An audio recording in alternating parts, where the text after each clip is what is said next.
Shalom,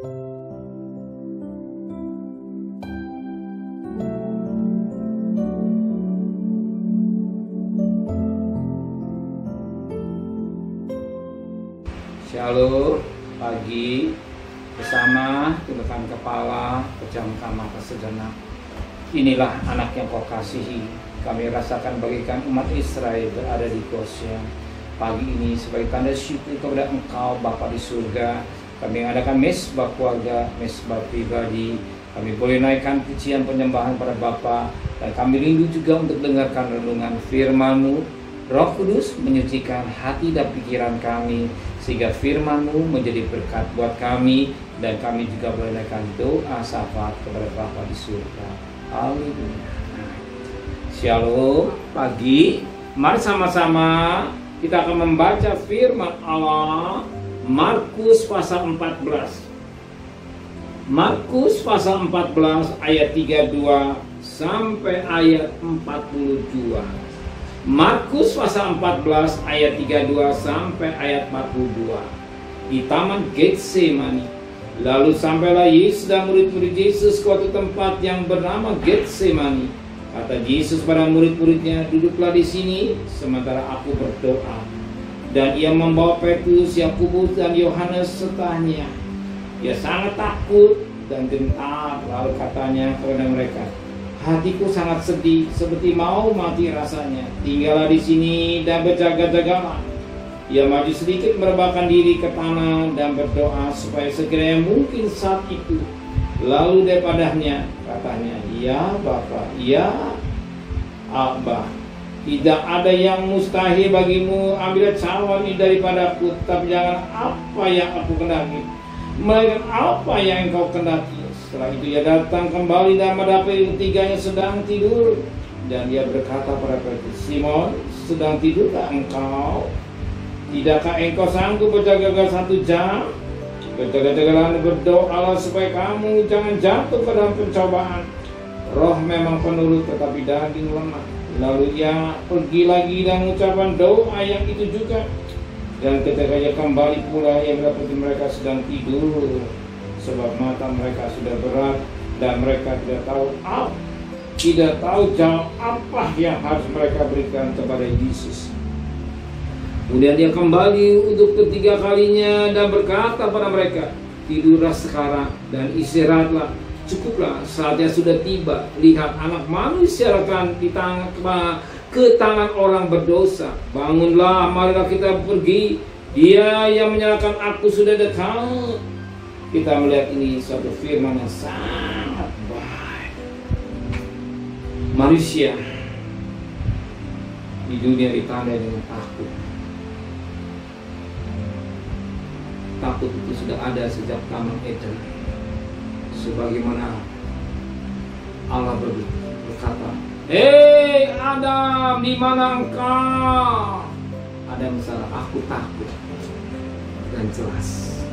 Dari sejak di Taman Eden sampai sekarang banyak manusia dicekram dengan takut. Dan Yesus dalam kemanusiaannya, dia juga mengalami takut. Tetapi bukan takut saja, tetapi sangat takut. Perhatikan pada ayat yang ke-33. Dan Yesus membawa Petrus, Yakobus dan Yohanes sertanya. Yesus sangat takut dan gentar. Bukan takut, sangat takut. Kenapa dia sangat takut? Dia harus memikul dosa manusia sedunia. Dia harus mengalami penderitaan. Inilah saat-saat yang paling berat di Getsemani. Bukan dijual juta. Di Getsemani, mau atau tidak? Kalau dia mau, kita selamat. Manusia selamat. Tapi kalau dia tidak mau, kita nggak selamat. Maka dia meminum cawan sengsara. Isi tes kisah suatu gunung yang berat. Maka dia sangat takut, sangat takut. Maka dia berkata, di dalam sangat takut, dia harus menerima sengsara, cawan penderitaan manusia atau dosa manusia sendiri. Nah, di sini terlihat pada ayatnya 38. Kata Yesus, ya Aba, ya Bapa, tidak ada yang mustahil bagimu. Ambil cawan daripadaku, tapi janganlah apa yang aku kehendaki, melainkan apa yang engkau kehendaki. Ini yang paling berat. Daging pasti nggak mau.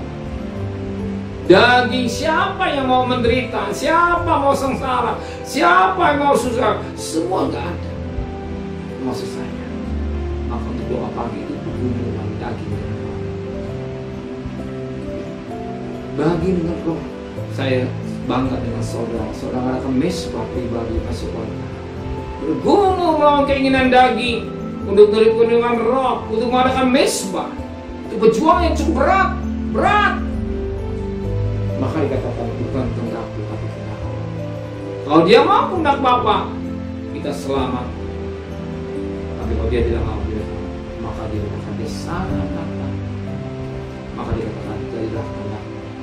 Dia berani memikul cawan sengsara atau penderitaan atau dosa manusia. Jelas diskusi suatu berat.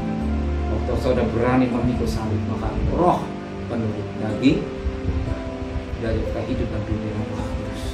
Sekali itu harus menghadapi tantangan hidup, belajar hidup dan hidup dengan roh. Jadi kita bisa hari lepas hari kita matikan keinginan daging kita. Amin. Mari sama-sama tundukkan kepala, ucapkan terima kasih. Terima kasih buat firman. Menteraikan firman dan hati kami.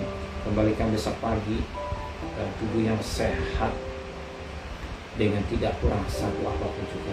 Berkati Bapak Presiden, Wakil Presiden, para Menteri, para Gubernur, para Bupati, para Wali Kota, para Camat, para Lurah, pada RW, pada RT, pada medis, para Polri. Berikan mereka hikmat yang dari surga, dari sana takut kepada Tuhan. Dan kekasih, terimalah berkat nikmat dari Allah Bapa, cinta kasih sayang dari Tuhan Yesus Kristus, dan berkat Roh Kudus menyertai saudara mulai hari ini sampai Maranatha. Yang cinta Dia katakan amin. Tuhan memberkati.